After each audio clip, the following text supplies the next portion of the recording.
आप सभी का स्वागत है स्टोरी हंट में। आज हम लेकर आए हैं एक और धमाकेदार वेब सीरीज एक्सप्लेनेशन। और इस बार की वेब सीरीज का नाम है स्क्विड गेम। ये वेब सीरीज एक survival thriller horror Korean drama है जो सीजन 1 के साथ 2021 में नेटफ्लिक्स पे रिलीज हुई थी। इसका सेकंड सीजन 26 दिसंबर 2024 में नेटफ्लिक्स पे रिलीज हुआ।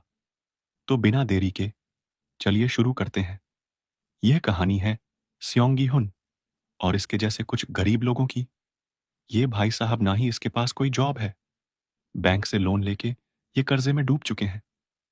बीवी ने इसको लात मार के दूसरी शादी कर ली है और जल्द ही इसकी बीवी और बच्ची यूएस शिफ्ट होने वाले हैं। ये फिलहाल अपनी माँ के पैसों और जुआ खेल के अपनी जिंदगी काट रहा है। बच्ची के बर्थडे पे उसे एक अच्छा गिफ्ट देने के लिए अपनी माँ से उधार पैसे मांगता है एंड देन उन पैसों को घोड़ों की रेस में दांव पर लगा देता है। सरप्राइजिंगली ये दांव सियोंग जीत जाता है, बट तभी कुछ लोग इसे ढूंढ लेते हैं क्योंकि इसने इन लोगों का भी पैसा खा रखा था। इन लोगों से पीछा छुड़ाते वक्त एक लड़की सियोंग की जेब काट लेती है। इन लोगों से जान बचाने की खातिर सियोंग अपना ऑर्गन दांव पे लगा देता है और कहता है कि जल्दी वो इनके पैसे लौटा देगा। और फिर क्या था, ये खाली हाथ अपनी बेटी का बर्थडे मनाने के लिए चला जाता है। बेटी को घर छोड़ के वापस आते समय स्टेशन पे इसे एक आदमी मिलता है। इस आदमी को हम सीरीज में सेल्समैन के नाम से जानेंगे, जो कि इसे गेम ऑफर करता है और कहता है कि अगर सियोंग हारा तो उसे एक थप्पड़ मिलेगा और अगर वह जीता तो पैसे। कई सारे थप्पड़ खाने के बाद फाइनली सियोंग जीत जाता है और उसकी ऐसी कंडीशन देख के ये आदमी उसे अपना कार्ड दे के कहता है कि इसी तरह बच्चों वाली गेम खेल के पैसे कमाना चाहते हो तो इस नंबर पे कॉल करके अपनी एंट्री रजिस्टर कर लो। सियोंग रजिस्ट्रेशन कर देता है। एंड गेम में पार्टिसिपेट करते ही मास्क पहने कुछ आदमी उसको बेहोश करके एक सीक्रेट जगह पे लेके जाते हैं। जब इसे होश आता है तो ये देखता है कि यहाँ इसके अलावा 455 प्लेयर और भी आए हुए थे और इसका नंबर जो था वो था 456, यानी सबसे लास्ट। पर सबको देखने के बाद पता चलता है कि वो सारे लोग उसके जैसे ही थे। वही एक बुढ़ा आदमी था जिसका नंबर 1 था। अब कुछ ही देर में यहाँ पे मास्क मैन आते हैं एंड इन सभी प्लेयर्स को ये गेम्स के रूल्स समझा देते हैं। फिर आता है उन मास्क मैन का लीडर, जो कि एक काला मास्क और काले कपड़े पहना हुआ था। इसको हम फ्रंट मैन कहेंगे। वो बताते हैं कि 6 दिन में टोटल 6 गेम्स खेले जाएंगे और आखिर में विनर को मिलेंगे ढेर सारे पैसे, जो कि थे 45.6 अरब वॉन। और जो हार जाएगा कोई भी राउंड, उसे एलिमिनेट कर दिया जाएगा। रूल्स रेगुलेशन समझाने के बाद शुरू होता है पहला गेम। पहले गेम का नाम है रेड लाइट, ग्रीन लाइट। इस गेम के रूल्स सिंपल हैं। ग्रीन लाइट पे आपको आगे बढ़ना है एंड रेड लाइट पे आपको रुकना है, एकदम स्टैच्यू। और अगर जरा सा भी आप हिले तो आप एलिमिनेट कर दिए जाओगे, सिर्फ गेम से नहीं बल्कि लाइफ से। जी हाँ, गेम शुरू होते ही यहाँ पे होता है मौत का नंगा नाच। और पहले ही राउंड में आधे से भी ज्यादा प्लेयर्स मारे जाते हैं। सियोंग भी इसी गेम में ऑलमोस्ट मरने ही वाला था, बट इसके बचपन के दोस्त संगवू और प्लेयर 199 यानी कि अब्दुल आली, इनकी मदद से ये बच जाता है। अब इतना कुछ होने के बाद ये लोग यहाँ से वापस जाने हैं, आई मीन गेम क्विट करने का डिसीजन लेते हैं। रूल्स के अकॉर्डिंग अगर मेजॉरिटी प्लेयर गेम क्विट करना चाहते हैं तो ये लोग प्लेयर्स को घर वापस पहुंचा देंगे। वोटिंग होती है and according to results game quit किया जाता है। फिर से इन सभी प्लेयर्स को बेहोश करके इन्हें अपने घर पहुंचा दिया जाता है। वापस जाते ही सियोंग सबसे पहले पुलिस स्टेशन जाता है और इन सब के मैटर के बारे में पुलिस को बताता है, बट इसकी कोई नहीं सुनता। सियोंग के हाथ में कार्ड देख के डिटेक्टिव जुनहो इसका पीछा करता है, क्योंकि जुनहो का भाई भी कुछ टाइम पहले गायब हो गया था और गायब होने से पहले उसने एक ऐसा ही कार्ड छोड़ा था। खैर, अब ये सारे लोग गेम से बाहर तो आ जाते हैं, बट इन्हें पता चलता है कि इनकी जो रियल लाइफ है वो उस गेम वाली लाइफ से भी ज्यादा बदतर है। क्योंकि जैसा कि मैंने आपको बताया कि ये सब गरीब लोग हैं, इनके पास पैसे वगैरह तो है ही नहीं। स्योंग की माँ को डायबिटीज है, तो उसके इलाज के लिए इसको पैसे की जरूरत है। संगवू ने अगर टाइम पे पैसे नहीं दिए तो पुलिस इसके घर और उसकी माँ की दुकान पर कब्जा कर लेगी। प्लेयर 67 यानी कि कैंग अपने छोटे भाई के साथ नॉर्थ कोरिया से भाग के यहाँ पे आई थी, और अपनी माँ को नॉर्थ कोरिया से स्मगल करने के लिए उसको भी ढेर सारे पैसे की जरूरत है। अब्दुल आली ने पैसों के चक्कर में अपने बॉस का हाथ तोड़ दिया था। डियोक्सू एक गैंगस्टर है, और प्लेयर नंबर 1 यानी कि वो बुढ़ू, इसे भी ब्रेन ट्यूमर है। तो जैसा कि आप सभी देख ही सकते हो इनकी क्या कंडीशन है। तो वापस जाने के अलावा इनके पास कोई दूसरा ऑप्शन नहीं बचता। लकीली गेम ऑर्गेनाइजर इन्हें फिर से इनविटेशन भेजता है और ऑलमोस्ट सारे प्लेयर वापस आ जाते हैं। जून हो भी सियोंग का पीछा करते करते बोट में घुस गया और एक गार्ड को मार के उसकी ड्रेस पहन के गेम वाले आइलैंड पे पहुंच जाता है। आपको बता दूं कि इनके मास्क पे जो ये निशान बने हुए हैं ये इनकी पोस्ट को बताते हैं, और जो ये स्क्वायर शेप का मास्क है ये सुपरवाइजर पहनता है। इस बार ये लोग अपने साथ कुछ चीजें भी लेकर आते हैं, जैसे कि सिगरेट्स, नाइफ वगैरह। और इस बार ये लोग डिसाइड करते हैं कि ये अब अपनी टीम बना के खेलेंगे। दूसरे गेम में हम देखते हैं इन्हें टास्क दिया जाता है कि हनीकॉम्ब से इन्हें एक सिलेक्टेड शेप को बाहर निकालना है, वो भी बिना किसी टूट फूट के। गेम शुरू होने से पहले प्लेयर्स को अपनी पसंद की शेप चूज करने के लिए कहा जाता है। और अब इन्हें क्योंकि रूल्स का तो पता ही नहीं था कि ये गेम कैसे खेलना है, इसीलिए सियोंग के हिस्से में आती है ये अम्ब्रेला, जो कि एक काफी मुश्किल टास्क था। सैंगवू ने ट्रायंगल चूज किया था, तो इसके लिए काफी आसान था। बट फाइनली किसी तरह सियोंग भी अपना दिमाग लगा के उस अम्ब्रेला को शेप से बाहर निकाल लेता है, वो भी चाट चाट के। हारे हुए प्लेयर्स को गार्ड्स एक एक करके मारने लगते हैं, बट तभी एक सरफिरा प्लेयर गार्ड को ही बंदी बना लेता है और उसका मास्क निकाल के वो देखता है कि ये तो एक बच्चा है, और ये देख के वो प्लेयर खुद को ही गोली मार लेता है। प्लेयर तो मर गया, बट इनका जो ये हेड था ये गार्ड को भी गोली मार देता है, क्योंकि रूल्स के अकॉर्डिंग अगर किसी भी गार्ड की आइडेंटिटी रिवील होती है तो उसे भी एलिमिनेट कर दिया जाएगा। मरने वाला गार्ड एक सुपरवाइजर था, तो ये देख के जून हो उसका मास्क चुरा लेता है। इसके बाद हम देखते हैं कि प्लेयर 111 जो कि एक डॉक्टर भी है, ये कुछ गार्ड्स के साथ मिलके ऑर्गन स्मगलिंग का काम कर रहा है। ये गार्ड्स को अधमरे प्लेयर्स के ऑर्गन्स देता है, और ये गार्ड्स उसको बदले में अगले गेम का नाम बताते हैं। इस दिन एक गार्ड ने जानबूझ के प्लेयर्स को कम खाना दिया, तो इसी बात को लेकर कुछ एक दो प्लेयर्स आपस में लड़ पड़ते हैं और एक प्लेयर को मार देते हैं। अब इस बंदे को मारते ही उसके हिस्से के पैसे भी पिगी बैंक में जमा हो जाते हैं। अब यहां इन्हें पता चलता है कि अगर इस तरह आप किसी प्लेयर को मारते हो तो एक तो कंपटीशन कम होगा, और दूसरा जो प्राइज मनी है वो भी बढ़ सकती है। अब रात होते ही ताकतवर प्लेयर्स कमजोर लोगों को मारने लगते हैं। कई देर तक खून खराबा चलता है। फिर उसके बाद प्लेयर एक चिल्लाकर गार्ड्स को यहां पे बुलाता है और ये लड़ाई रुक जाती है। रात जून हो के बाजू वाला गार्ड उसको कुछ मैसेज भेज रहा था, क्योंकि जून हो ने जिस गार्ड की जगह ली थी वो भी ऑर्गन बिजनेस में शामिल था। अब तीसरे गेम के लिए गार्ड्स ने प्लेयर्स को 10 मेंबर की टीम बनाने के लिए कहा। अब क्योंकि इस डॉक्टर ने 101 की गैंग ज्वाइन कर ली थी, तो डियोक्सू यानी कि प्लेयर 101, इसका नाम डियोक्सू है। याद रखना, डॉक्टर ने इसको पहले ही बता दिया था कि तीसरा गेम टग ऑफ वॉर यानी कि रस्सा खींचने का होने वाला है। तो डियोक्सू ने 202 को धोखा देके अपनी टीम से निकाल दिया और 10 ताकतवर मुस्टंडो की टीम तैयार कर ली। सियोंग की टीम में सभी फिजिकली कमजोर लोग थे, बट प्लेयर 001 इनको बताता है कि जो ये गेम है ये सिर्फ मसल पावर का नहीं है बल्कि माइंड गेम है। फिर हम देखते हैं प्लेयर 001 सबको स्ट्रैटेजी बताता है, और माइंड गेम एंड यूनिटी से वो लोग ये गेम जीत जाते हैं। यहां हमें पता चलता है कि प्लेयर 00 एक बहुत पुराना चावल है। उसे ये गेम्स का बहुत अच्छा एक्सपीरियंस है। जुनहो स्क्वायर मास की मदद से अपने खोए हुए भाई की इंफॉर्मेशन निकालवाने के लिए चला गया। इसे हेड के ऑफिस जाकर पता चलता है कि स्क्विड गेम बरसों से चले आ रहे थे और उसका भाई 2015 की गेम्स का चैंपियन भी रह चुका है।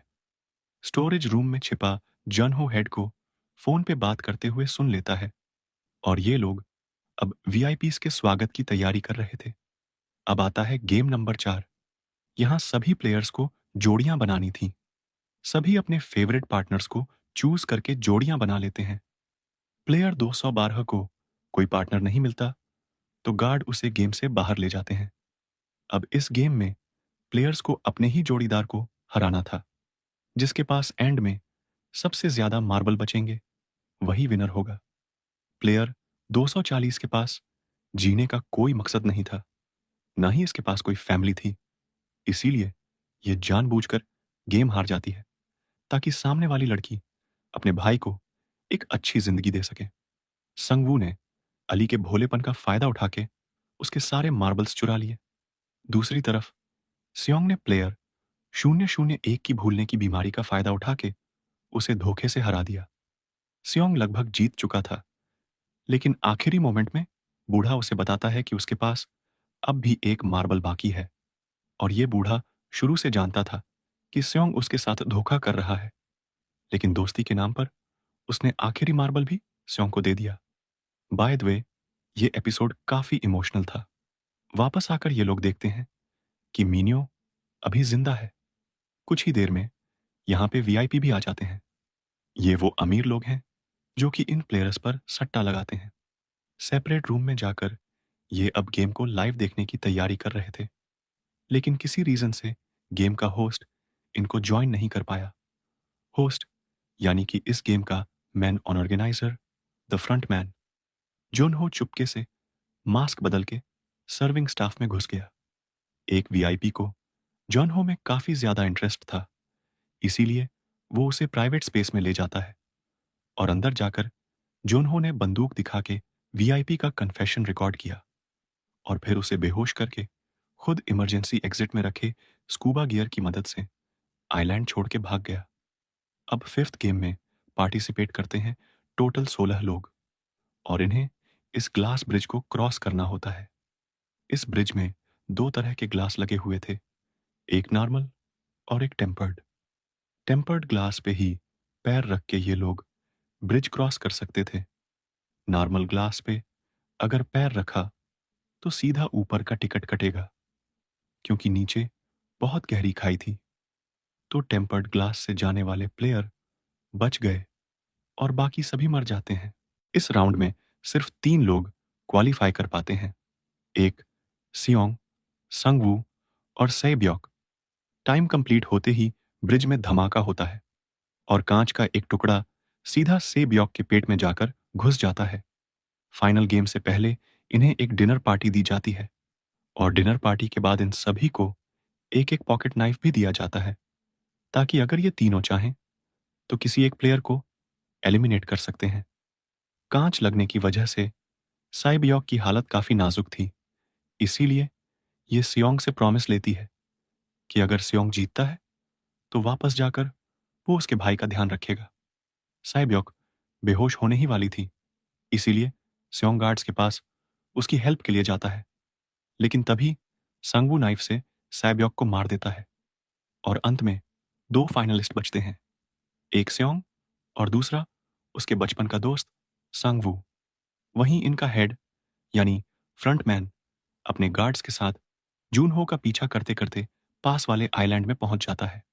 जूनहो यहां पुलिस से कांटेक्ट करने की कोशिश भी करता है, लेकिन कोई नेटवर्क नहीं आता। तभी ये लोग भी फाइनली यहां पे पहुंच जाते हैं और तभी जूनहो को मिलता है काफी बड़ा सरप्राइज। ये फ्रंटमैन कोई और नहीं बल्कि उसका ही खोया हुआ भाई था और यही फ्रंटमैन जूनहो को एक गोली मार के समुंदर में फेंक देता है। अब आता है लास्ट गेम, यानी कि गेम नंबर 6। ये लास्ट गेम था और इतने सारे लोगों में से सिर्फ 2 लोग ही बचे थे, सियोंग और संगवू, और दोनों पुराने दोस्त थे। लास्ट गेम में इन्हें कहा जाता है एक दूसरे से लड़ने को और मारने को। दोनों सोचते हैं और एक दूसरे से बात करते हैं। सियोंग को संगवू से लड़ने में प्रॉब्लम थी, पर संगवू जीतने के लिए कुछ भी कर सकता था। अब दोनों में लड़ाई शुरू होती है। सियोंग संगवू को जख्मी करके यहाँ पे जीतने ही वाला था, लेकिन सियोंग यहाँ पे गेम क्विट करने की सोचता है ताकि दोनों लोगों की जान बच सके। लेकिन अगर वो ऐसा करता तो यहाँ पे किसी को भी प्राइज मनी नहीं मिलती। ये देख के सांगवू अपनी ही जान की कुर्बानी दे देता है और मरने से पहले वो स्योंग से कहता है कि वो वापस जाकर संगवू की माँ का ख्याल रखे। करोड़ों रुपए जीतने के बाद स्योंग घर वापस जाता है और घर जाकर देखता है कि उसकी माँ फर्श पर मरी पड़ी थी। ये सब देख के अब स्योंग और भी ज्यादा डिप्रेस्ड हो जाता है। और जैसा कि आप जानते हैं, उसकी बेटी और बीवी तो पहले ही यूएस शिफ्ट हो चुकी हैं, तो इतने करोड़ों रुपए जीतने के बाद भी उसे कुछ खास खुशी नहीं मिलती। अब कहानी आती है 1 साल आगे, जहां हमें पता चलता है कि स्योंग ने जीते हुए पैसों को अभी तक हाथ भी नहीं लगाया है और वो अब भी वैसे ही गरीबों की तरह जी रहा है। तभी अचानक होस्ट उसे एक विजिटिंग कार्ड भेजता है। कार्ड पे लिखे हुए एड्रेस पे पहुंच के उसे पता चलता है कि प्लेयर 001, यानी कि वो बूढ़ा आदमी, अपने डेथ बेड पे अपनी आखिरी सांसें गिन रहा था। और यहीं पर सियोंग को यह भी पता चलता है कि ये 001 ही पूरे गेम का होस्ट था। ये बूढ़ा आदमी उससे कहता है कि एक्सट्रीम गरीब और एक्सट्रीम अमीर दोनों में एक चीज कॉमन है, वो ये कि इनकी लाइफ में कोई भी एक्साइटमेंट नहीं रहती। जो बहुत अमीर लोग हैं वो भी अपनी सारी ख्वाहिशें पूरी कर लेते हैं और फिर जल्द ही उनकी लाइफ में सारा जो फन होता है वो खत्म हो जाता है। और इसीलिए ये फन वापस लाने के लिए उसने स्क्विड गेम शुरू किया था। ये सियोंग से ये भी कहता है कि इनको गेम छोड़कर वापस जाने का चांस भी दिया गया था, लेकिन फिर भी लोग पैसा कमाने के लिए वापस आ गए। फिर इसमें चाहे इनकी खुद की या फिर इनके किसी करीबी की ही जान क्यों ना जाए। इसीलिए 001 को लगता है कि इसका जो ये डिसीजन था ये एकदम सही था। दुनिया में इंसानियत जैसी कोई चीज बाकी नहीं है। यहाँ पर थोड़ी बहुत और बातचीत होने के बाद ये बूढ़ा आदमी भी अपना दम तोड़ देता है और इसकी सारी बातें सुन के सियोंग जीते हुए सारे पैसों को सही जगह इस्तेमाल करने की सोचता है। वो साय बियोक के भाई को शेल्टर से उठा के सांगवू की माँ के पास ले जाता है और उन्हें अच्छे खासे पैसे देने के बाद खुद अपनी बेटी से मिलने के लिए यूएस के लिए निकल पड़ता है। लेकिन एयरपोर्ट जाते वक्त उसे रास्ते में वही आदमी मिलता है जो कि उसे शुरुआत में मिला था, यानी कि सेल्समैन। वो यहाँ पे फिर से किसी गरीब आदमी को फंसा रहा था। सियोंग उस मजबूर आदमी के हाथ से वो कार्ड छीन के उसे वापस घर जाने के लिए कहता है। फ्लाइट पर बैठने से पहले सियोंग कार्ड पर लिखे नंबर पर कॉल करके कहता है कि वो उन्हें कभी माफ नहीं करेगा। और तभी उसे पता चलता है कि ये लोग लगातार सियोंग पर नजर रखे हुए थे।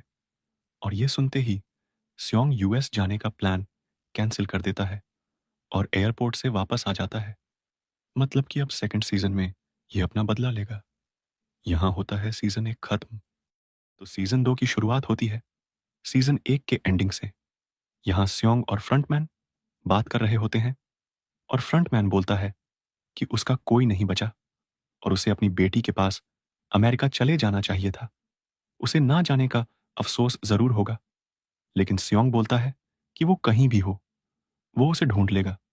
यहाँ पर स्योंग समझ जाता है कि फ्रंटमैन किसी तरह उसे ट्रैक कर रहा है, जिसके बाद सबसे पहले वह जाकर अपनी बॉडी को चेक करता है और उसे उसके कान के पीछे ट्रैकर मिल जाता है, जिससे फ्रंटमैन उस पर नजर रख रहा था। इसके बाद अपने को जूनहो को दिखाया जाता है, जो अस्पताल में होता है और फिलहाल जिंदा होता है। इसके बाद अपने को 2 साल बाद का सीन दिखाते हैं। जूनहो ने अपने सीनियर को बताया होता है उस आइलैंड और उस गेम के बारे में, लेकिन किसी को भी उसकी बात पर यकीन नहीं होता।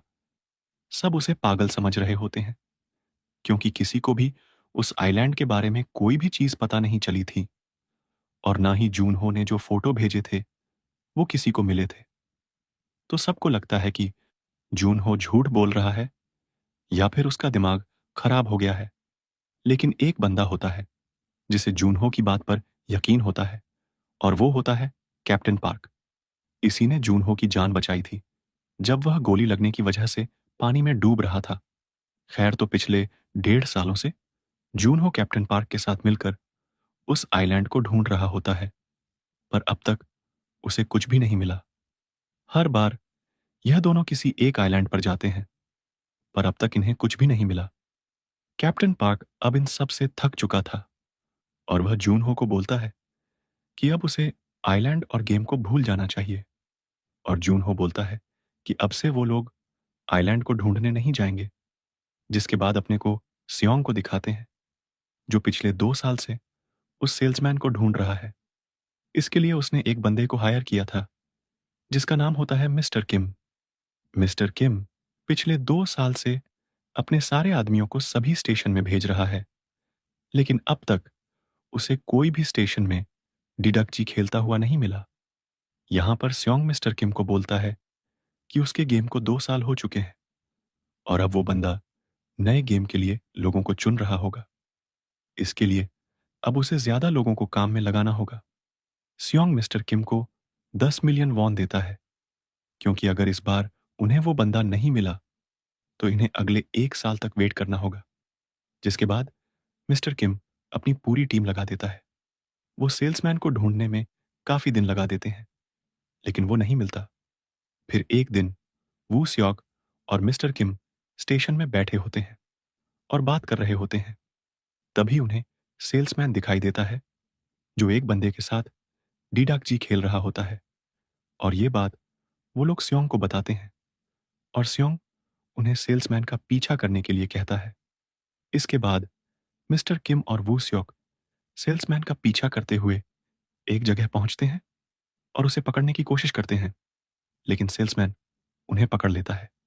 दूसरी ओर स्योंग को तेज ड्राइविंग की वजह से जूनहो और उसके साथी पकड़ लेते हैं और फाइन लगा देते हैं, जिससे वह चुपचाप वहां से निकल जाता है। अब जूनहो को यह बात अजीब लगती है, और स्योंग का नाम देखकर उसे लगता है कि उसने यह नाम कहीं सुना है। वहीं स्योंग मिस्टर किम द्वारा बताए गए लोकेशन पर पहुंचता है, लेकिन वहां कोई नहीं होता।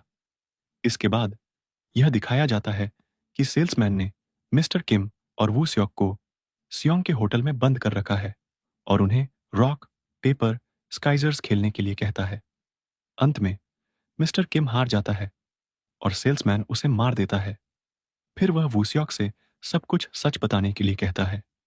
दूसरी तरफ जूनहो सियोंग के बारे में और जानकारी निकालता है, और उसकी फोटो देखकर उसे याद आता है कि वह उसके भाई के बारे में जानने के लिए सियोंग से मिला था, लेकिन उसने उसे कुछ भी बताने से मना कर दिया था।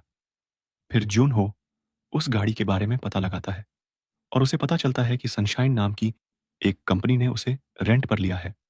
इसके बाद जूनहो उस कंपनी के ऑफिस के एड्रेस पर पहुंचता है, जहां उसे सेल्समैन का पुतला और गेम कार्ड मिलता है।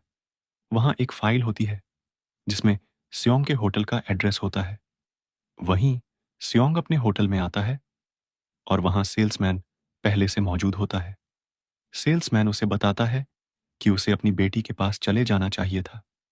सियोंग बोलता है, उस दिन मैंने तुम्हें स्टेशन में देखा, और तभी मैंने रुकने का फैसला किया, क्योंकि तुमने मुझे उस गेम के बारे में बताया था। अब मैं इसे हमेशा के लिए बंद करवा दूंगा। यहां पर सियोंग सेल्समैन से उसके बॉस के बारे में पूछता है, और वह कहता है कि वह लोगों को पकड़कर उन्हें मारने की आदत नहीं डाल सकता था।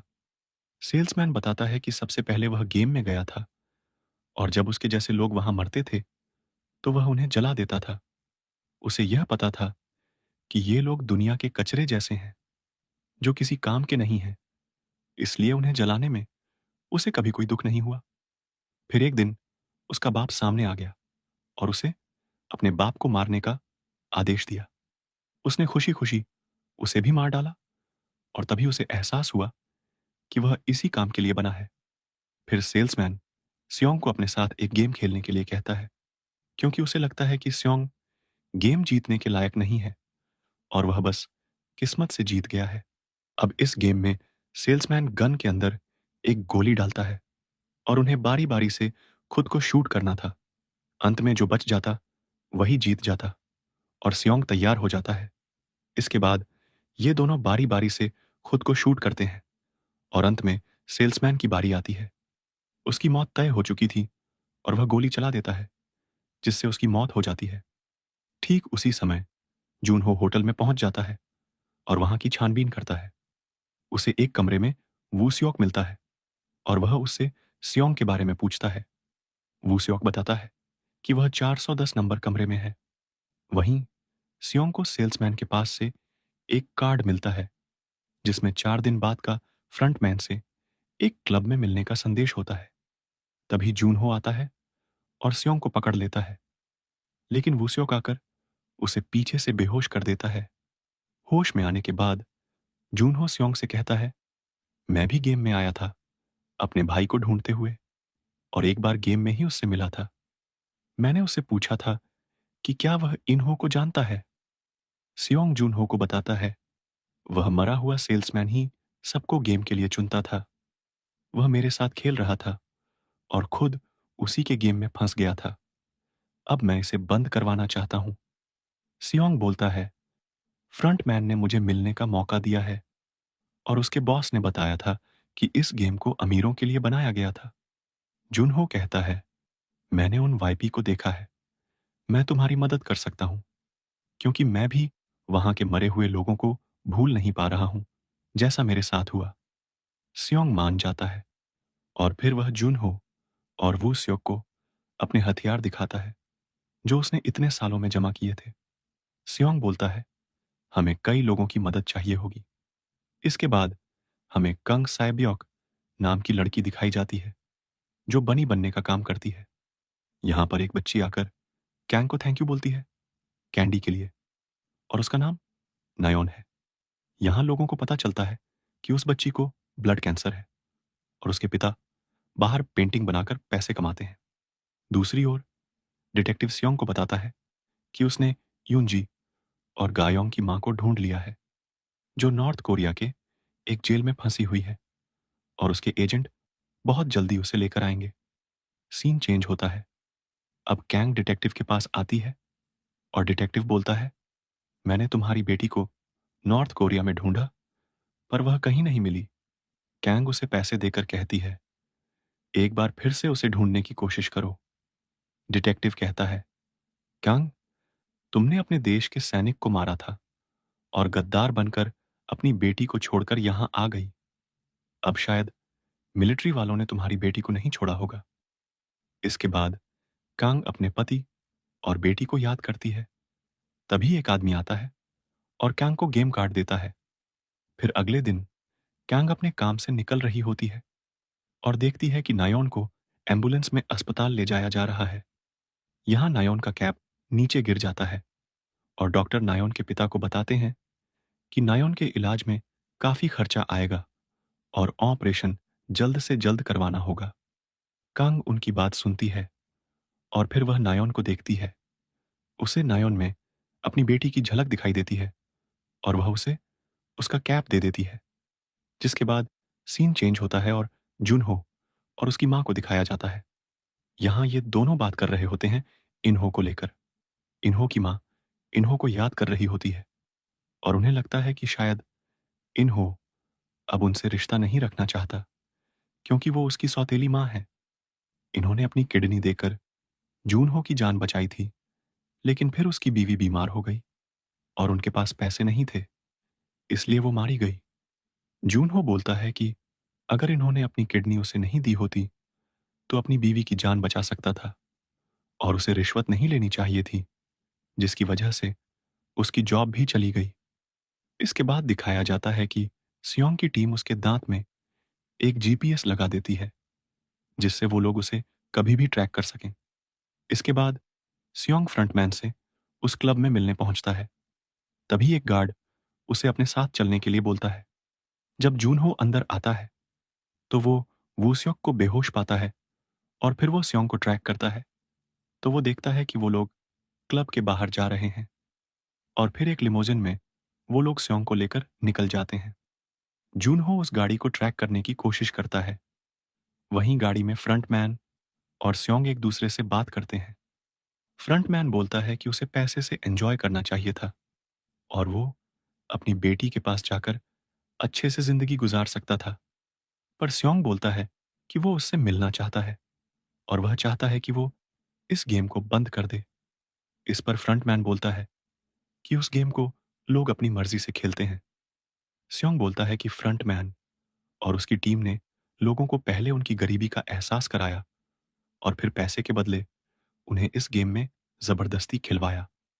फिर फ्रंटमैन बोलता है कि यह गेम खेलने वाले जिंदगी से हारे हुए होते हैं और जब तक दुनिया ऐसी चलती रहेगी तब तक यह गेम भी चलता रहेगा।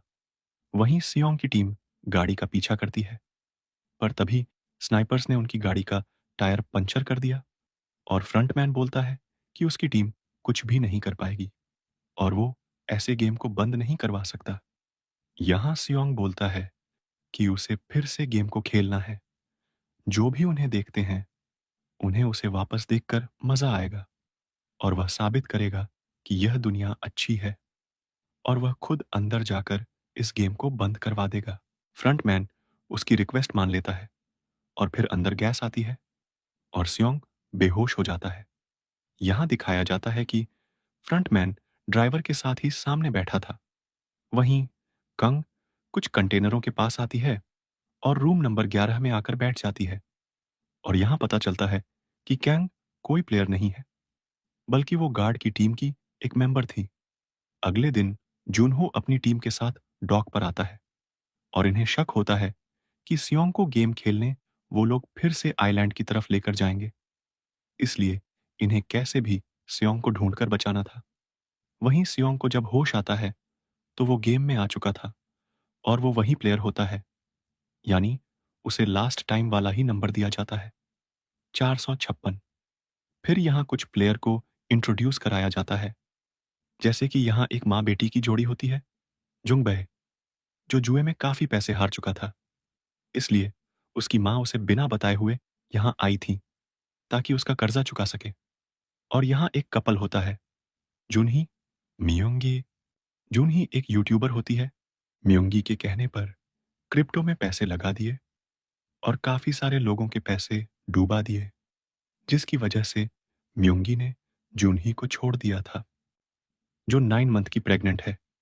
और जूनही यहाँ पर आई होती है ताकि वह पैसे कमाकर अपने बच्चे को पाल सके। और यहाँ एक बंदा होता है, थैनोस। ये एक रैपर होता है और ये काफी फेमस होता है। और यहाँ सबसे ज्यादा कर्ज होता है जोंगदाई के ऊपर, 10 अरब वोन का।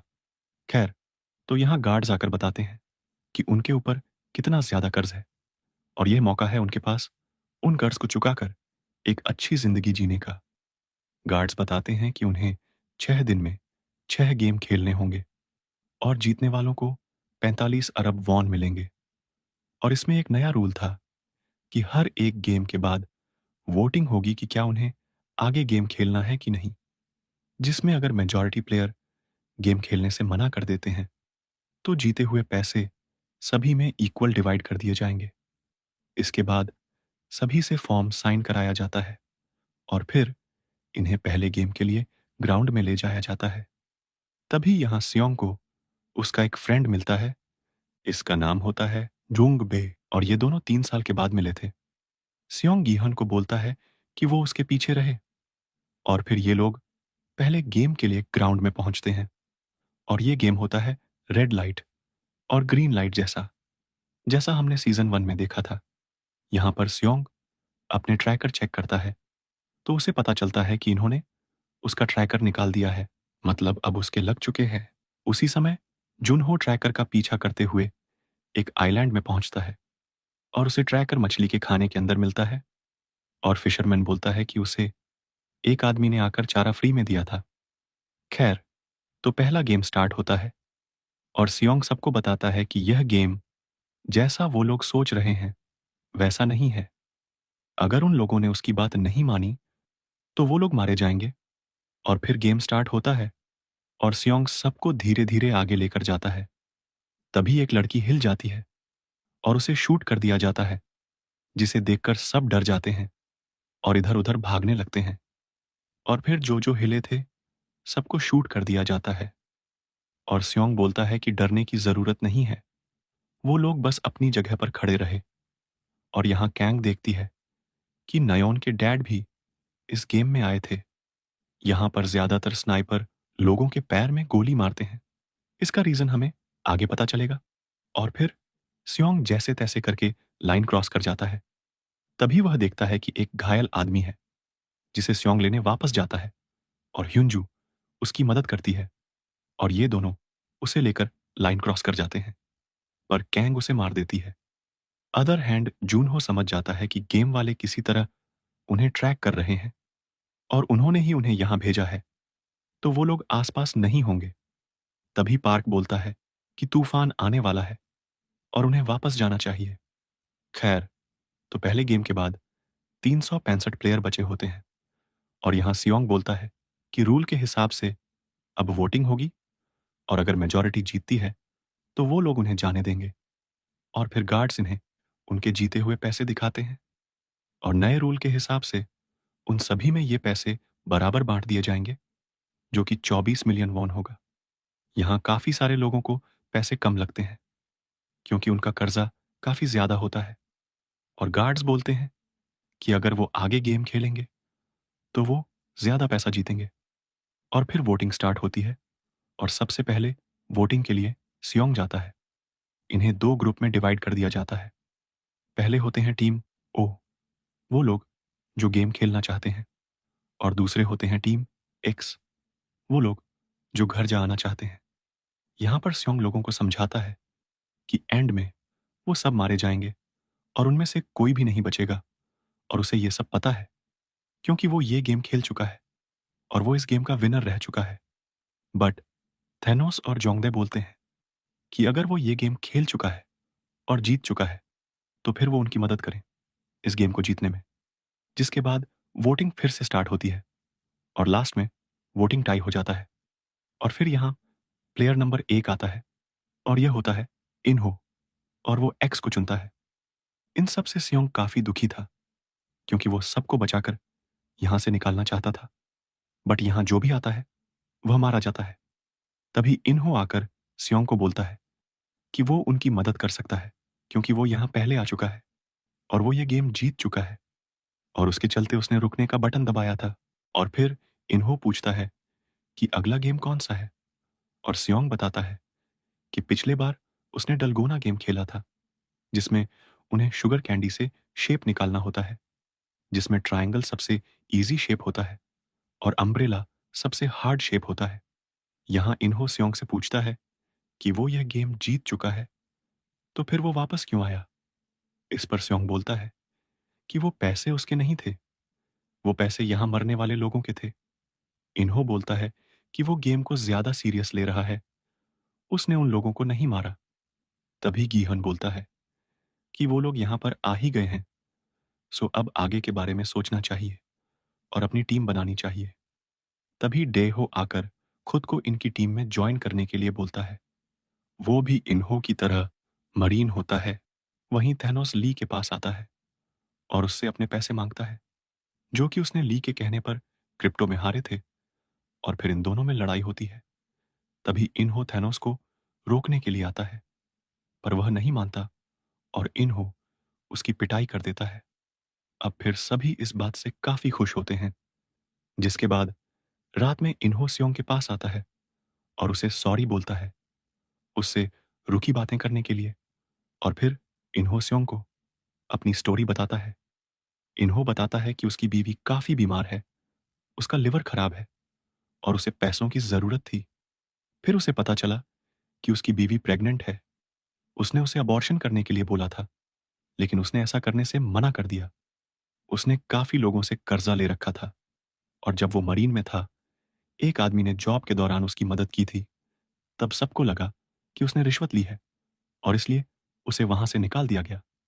इसलिए ये जगह पैसों के लिए उसकी आखिरी उम्मीद है। इस मौत के गेम में पैसे कमाना सही नहीं है, लेकिन फिलहाल उसे पैसों की काफी ज्यादा जरूरत है, जिससे वह अपनी बीवी और बच्चे को बचा सके।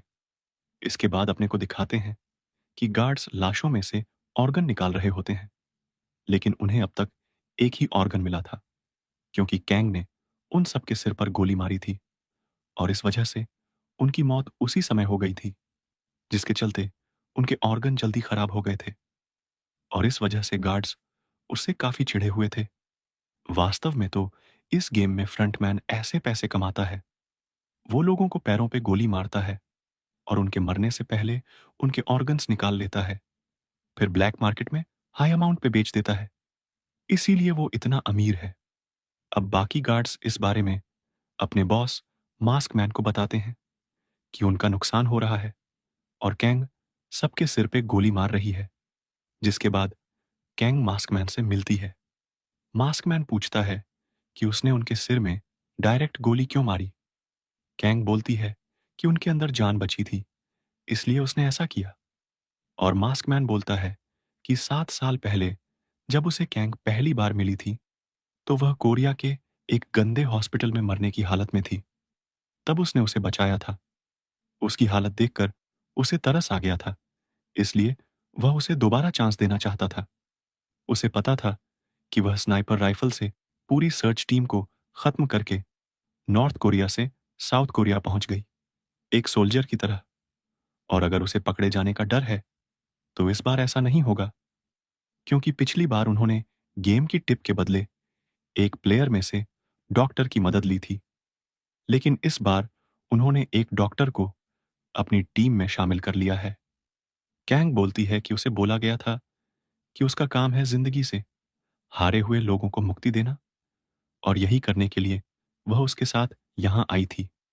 मास्कमैन बोलता है कि वो लोग वैसे भी मरने वाले होते हैं, तो वो लोग उनके ऑर्गन से दूसरे लोगों की जान बचा सकते हैं, इसलिए इस चीज में उसे प्रॉब्लम नहीं होनी चाहिए।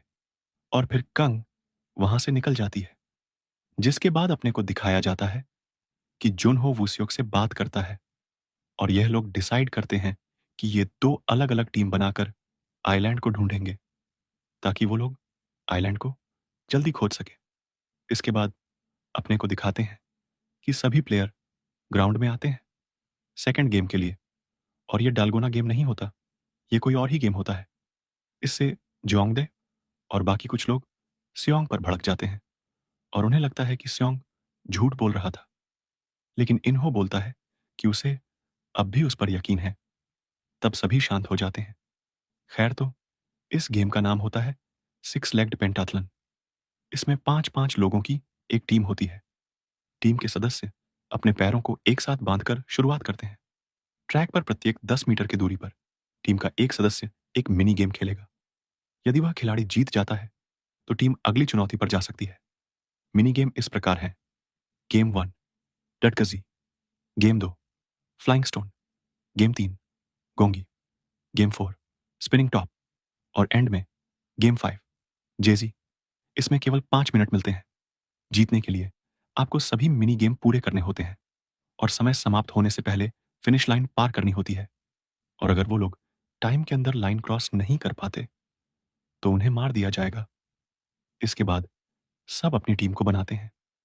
ली जुन ही के पास आता है और अपनी टीम में शामिल होने के लिए बोलता है, क्योंकि वो प्रेग्नेंट होती है, पर वह मना कर देती है। और फिर जुनहो ही आकर सियोंग को अपनी टीम में शामिल करने के लिए बोलता है, जिसका गेम स्टार्ट होता है। और जो लोग फेल होते हैं, उन्हें मार दिया जाता है। यहां पर एक गार्ड एक बंदे को लेकर जा रहा होता है, जो अभी जिंदा होता है, पर कांग आकर उसे मार देती है। और लास्ट में 2 टीम बचती हैं। इनमें सियोंग की टीम भी होती है। जुनही डाकजी को बड़े आराम से जीत जाती है।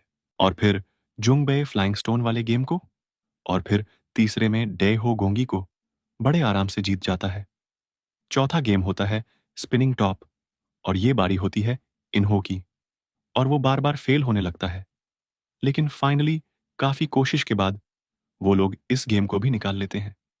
और फिर सियोंग की बारी आती है, जिसमें उसी जैगी को 5 बार अपने पैर से उछालना होता है, और वो लोग इसे जैसे तैसे करके पूरा कर लेते हैं और टाइम रहते लाइन क्रॉस कर लेते हैं। वहीं कैंग अपने रूम में आती है। तभी 2 गार्ड उसके रूम में आ जाते हैं। कैंग उनसे लड़ने की कोशिश करती है, पर नहीं लड़ पाती। और फिर वो लोग उसके चेहरे पर कट लगा देते हैं कि अगर आगे उसने उनके काम में अपनी टांग लड़ाई तो वो लोग उसे मार देंगे। खैर, तो दूसरे गेम के बाद गार्ड बताते हैं कि दूसरे गेम में 110 प्लेयर मारे गए और अब 250 प्लेयर बचे हुए हैं, और अगर वो लोग अभी यहां से निकलते हैं तो उनमें से हर एक को 34 मिलियन वन मिलेंगे। इसके बाद दोबारा वोटिंग स्टार्ट होती है और इस बार नंबर 1 से वोटिंग शुरू होती है और इस बार इन्हो घर जाने के लिए वोट करता है। इन्हो यहां सबको समझाने की कोशिश करता है कि अगर वो लोग यहां नहीं रुके तो सब के सब मारे जाएंगे। तब जोंगदाई बोलता है कि इतने पैसों में वो अपने कर्ज का ब्याज भी नहीं चुका पाएगा, और फिर सब वोटिंग करते हैं और लास्ट में टीम ओ जीत जाती है। यहां पर जीहन ने गेम खेलने के लिए वोट किया था और इस बात से सियोंग उससे नाराज होता है। गीहन सियोंग से सॉरी बोलता है और बताता है कि उसने एक आदमी से काफी सारे पैसे लिए हैं और उसे पैसे वापस देने हैं, नहीं तो वो लोग उसके परिवार को मार देंगे। इसके बाद सियोंग बोलता है कि सबको रात में बारी बारी से पहरा देना होगा, क्योंकि रात में यहां गड़बड़ होती है और यहां पैसों के लिए लोग किसी को भी मार सकते हैं और यह सब गेम का हिस्सा है, इसलिए गार्ड भी कुछ नहीं करते। जिसके बाद गीहन और सियोंग रात में पहरा दे रहे होते हैं। गीहन सियोंग से बोलता है कि उसे याद है कि वो आखिरी बार उससे पैसे मांगने आया था। उसकी मां बीमार थी, पर उस वक्त उसके पास सच में पैसे नहीं थे।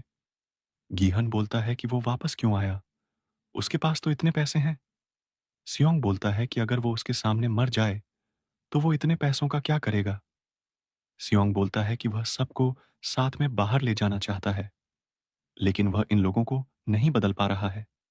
जिसके बाद अगले दिन सबको तीसरे गेम खेलने के लिए एक बड़े से हॉल में लाया जाता है, जिसके बीच एक सर्कल बना होता है जहां इन्हें खड़ा होना होता है, और इस गेम का नाम होता है मिंगल। और रूल सिंपल होता है, सभी खिलाड़ी एरिना के बीच में बने प्लेटफॉर्म पर कदम रखेंगे। खेल शुरू होने के बाद प्लेटफॉर्म घूमेगा। कुछ ही देर बाद एक नंबर पुकारा जाएगा।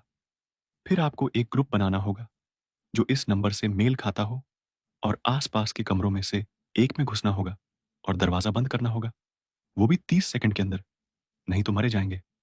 तो गेम स्टार्ट होता है और पहला नंबर होता है 10। सियोंग की टीम जून ही की टीम से साथ यह राउंड जीत जाती है।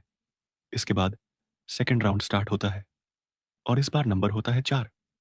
यहां इन्हो खुद रुकता है और बाकी चारों को रूम में जाने के लिए बोलता है। सियोंग काफी परेशान होता है इन्हो के लिए, पर इन्हो बाकी टीम के साथ बच जाता है। जिसके बाद तीसरे राउंड में नंबर 3 दिया जाता है। सियोंग और इन्हो साथ रुकते हैं और बाकी तीनों को रूम में जाने के लिए बोलते हैं। यहां पर जुंगबे अपनी मां को छोड़ देता है, उसके बेटे ने उसे छोड़ दिया। इस बात से वह काफी दुखी होती है, लेकिन तभी सियोंग और इन्हो उसकी मां को बचा लेते हैं। बाहर आने के बाद जुंगबे अपनी मां से मिलता है और उनसे माफी मांगता है। जिसके बाद फाइनल राउंड स्टार्ट होता है और अब 126 लोग बचे होते हैं। इन्हो बोलते हैं कि अब ये लोग नंबर 2 को चुनेंगे, क्योंकि 126 लोग बचे हैं और रूम 50 है, तो हर एक रूम में 2 लोग होंगे और 26 लोग मारे जाएंगे। और फिर नंबर 2 आता है और सब लोग भागते हैं। इन्हो और गीहन एक रूम में आते हैं और वहां पहले से एक बंदा मौजूद होता है जिसे इन्हो मार देता है, नहीं तो वो तीनों मारे जाते और तीसरा गेम भी खत्म हो जाता है। इसके बाद सियोंग इन्हो को बोलता है कि उन्हें लोगों को गिनना होगा ताकि उन्हें वोटिंग में मदद मिल सके। फिर डेहो बताता है कि उसने सभी प्लेयर को गिन लिया है और उनके साइड के प्लेयर कम हैं। यहां पर सियोंग बोलता है कि उन्हें बाकी प्लेयर से बात करनी होगी, उन्हें अपनी तरफ करने के लिए। इन्हो बोलता है कि वो लोग ऐसा नहीं कर सकते, क्योंकि गीहन जैसे लोग गेम को चालू रखना चाहते हैं और इससे वह लोग उनके खिलाफ भड़क जाएंगे, और अगर उन्होंने जबरदस्ती लोगों को वोटिंग करने के लिए बोला तो इससे पहले ही यहां लड़ाई शुरू हो जाएगी। तभी गार्ड्स आते हैं और बताते हैं कि अब केवल 100 लोग बचे हैं और अगर वो लोग गेम खत्म करते हैं तो हर एक को 365 मिलियन वन मिलेंगे। और यहां फिर से वोटिंग स्टार्ट होती है और इस बार लास्ट में वोटिंग टाई हो जाता है। गार्ड्स इन्हें बताते हैं कि वोटिंग टाई होने की वजह से कल दोबारा वोटिंग होगा, ताकि लोगों को आराम से बैठकर सोचने का मौका मिले। पर सियोंग समझ जाता है कि इनका मकसद रात में लड़ाई कराने का है। दूसरी ओर जुनहो अपनी दो टीम के साथ निकल जाता है। आगे जुनहो अपनी टीम के साथ आइलैंड सर्च कर रहा होता है। तभी उसे एक आइलैंड पर एक डोर नजर आता है और फिर वो डिसाइड करता है कि वह अपनी टीम के साथ वहां जाकर चेक करेगा। इसके बाद जुनहो अपनी टीम के साथ आगे बढ़ता है और वो लोग उस डोर के पास पहुंचते हैं। बट जैसे ही वो लोग उसे ओपन करते हैं, वहां ब्लास्ट हो जाता है, जिसमें एक बंदा मारा जाता है और एक घायल हो जाता है। पार्क बोलता है कि उन्हें वापस जाना चाहिए, बट जूनहो बोलता है कि सब ठीक है और उन्हें कैसे भी उनके दोस्तों का बदला लेना है। जूनहो समझ जाता है कि गेम वालों को पता है कि वो कहाँ हैं, इसलिए उन्होंने उन्हें फंसाया, तो वो लोग उनके आसपास तो हरगिज नहीं होंगे।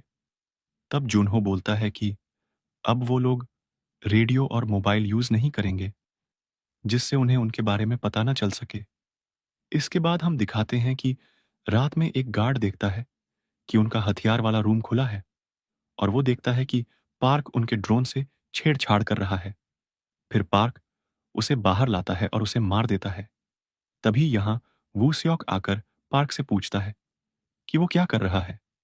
तो पार्क बोलता है कि यहाँ पर शिप के सामान की आवाज आ रही थी, इसलिए वो बाहर आया। दूसरी ओर स्योंग नोटिस करता है कि इस बार गेम वालों ने खाने के साथ फोर्क दिया है, ताकि वो लोग उसे हथियार की तरह यूज कर सके और एक दूसरे को मार सके। वहीं थेनोस वॉशरूम में मिन्सू को पकड़ लेता है, क्योंकि उसने घर जाने के लिए वोट किया था। और तभी ली उसे बचाने आता है और फिर दोनों टीम में लड़ाई हो जाती है। ली थेनोस को मार देता है। इसमें टोटल 5 लोगों की मौत होती है, जिसमें 3 ओ टीम के होते हैं और 2 एक्स टीम के।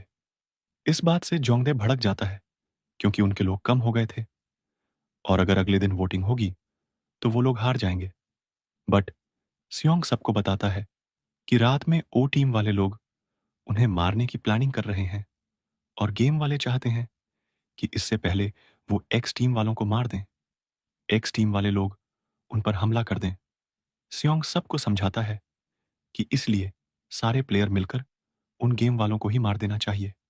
वो लोग ऊपर के एक कंट्रोल रूम में होंगे, उनका लीडर फ्रंटमैन है, और अगर उन्होंने उसे पकड़कर मार दिया तो गेम यहीं खत्म हो जाएगा। सियोंग बताता है कि गार्ड सबको मरने नहीं देंगे, तो उन्हें बस रात में बेड के नीचे लेटकर उनके आने का वेट करना होगा। और जब वो लोग बॉडी चेक करने आएंगे तो वो लोग उन पर हमला करके उनसे गन छीन लेंगे और यह गेम खत्म करने के लिए उनके पास आखिरी मौका है। इसके बाद लाइट ऑफ होती है और ओ टीम एक्स पर हमला कर देती है और वो लोग उन्हें मारने लगते हैं। सियोंग और बाकी लोग बेड के नीचे छिप जाते हैं ताकि वो लोग बच सकें। कुछ टाइम बाद गार्ड्स अंदर आते हैं और बॉडी चेक करने लगते हैं। तभी सियोंग और बाकी लोग मिलकर उन पर हमला करते हैं और उनके हथियार छीनकर सबको मार देते हैं और उनमें से एक गार्ड को पकड़ लेते हैं, जो एक बच्चा होता है। इसके बाद सियोंग उसे कंट्रोल रूम में ले जाने के लिए बोलता है। सियोंग यहाँ सबसे बोलता है कि वो लोग हेड क्वार्टर में जाकर उन्हें मार देंगे और जिन्हें भी गन चलाना आता है वो लोग उनकी मदद करें। जिसके बाद वो लोग ऊपर जाते हैं और गार्ड उन्हें कंट्रोल रूम की तरफ ले जाता है और वो बताता है कि कंट्रोल रूम का दरवाजा उसके मास्क से ओपन होता है। इसके बाद सियोंग और गीहन आगे कंट्रोल रूम की तरफ जाते हैं और बाकी लोग गार्ड्स को रोकते हैं। सियोंग जाकर मास्क से दरवाजा खोल लेता है और कंट्रोल रूम की तरफ बढ़ता है, पर आगे एक जगह पर ये लोग फंस जाते हैं और उनकी गोलियां भी खत्म हो रही थीं।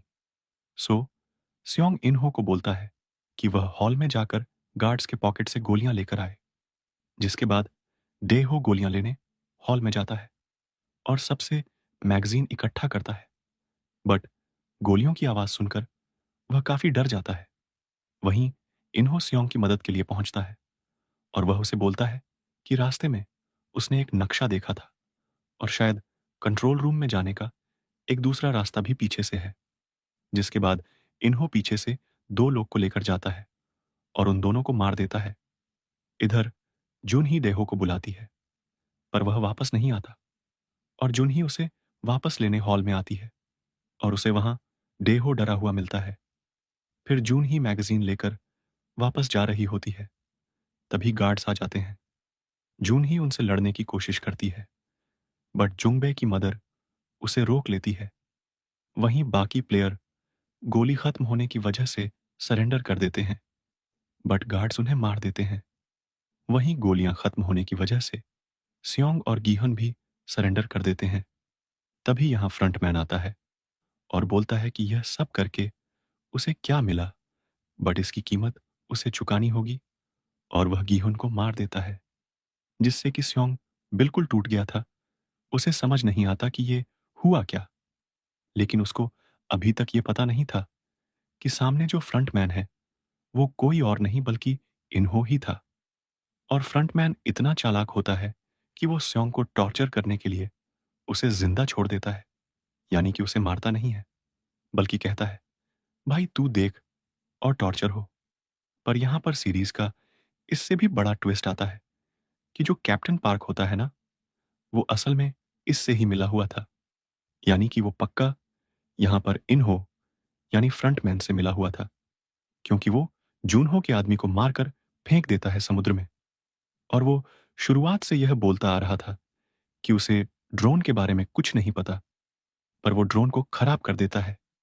वो शुरुआत से एक बात बोल रहा था, भाई मैंने जूनहो को बचाकर बहुत बड़ी गलती करी, और तो और वो 1.5-2 साल से जूनहो को भटका रहा था ताकि वो रियल आइलैंड तक न पहुंच जाए। और ठीक यही बात होती है कि कोई भी इस आइलैंड तक पहुंच ही नहीं पा रहा था। और बस इसी के साथ सीजन 2 यहीं पर खत्म हो जाता है। अब बारी आती है पोस्ट क्रेडिट सीन की। यह केवल 5 सेकंड का सीन था, जिसमें बहुत सारा फिलर दे दिया इन्होंने, बट यह सीन काफी ज्यादा इंपॉर्टेंट है, क्योंकि हमको अगला गेम देखने के लिए मिलता है, जिसमें इवनिंग का टाइम दिखा रखा है और एक ग्राउंड में 2 डॉल्स होती हैं। एक वही रेड लाइट ग्रीन लाइट वाली जिसकी आंखों में सेंसर्स लगे थे, और दूसरी नई डॉल थी, एक मेल डॉल। उस ग्राउंड में 3 ही प्लेयर जाते हुए दिखाए जाते हैं। एक तो प्लेयर नंबर 100, जिस पे 100 अरब वॉन का कर्जा था। दूसरा प्लेयर नंबर 96 और तीसरा प्लेयर नंबर 353। इनके अलावा कोई भी प्लेयर नहीं दिखाया गया। और यहां हम रेड एंड ग्रीन सिग्नल भी देख पाते हैं। अब पता नहीं ये गेम कौन सा होगा, पर मुझे लगता है अगले सीजन में धमाकेदार होने वाला है। उम्मीद करता हूं आपको ये दोनों सीजन अच्छे से समझ आ गए होंगे। अगर कुछ मिस हुआ हो या कोई भी सवाल हो तो मुझे कमेंट में जरूर बताना, मैं आपका रिप्लाई जरूर करूंगा। वीडियो को पूरा देखने के लिए धन्यवाद। प्लीज लाइक और कमेंट जरूर करें, और अगर आप हमारे चैनल पे नए हैं तो सब्सक्राइब करें। तो मिलते हैं अगली वीडियो में। Good bye.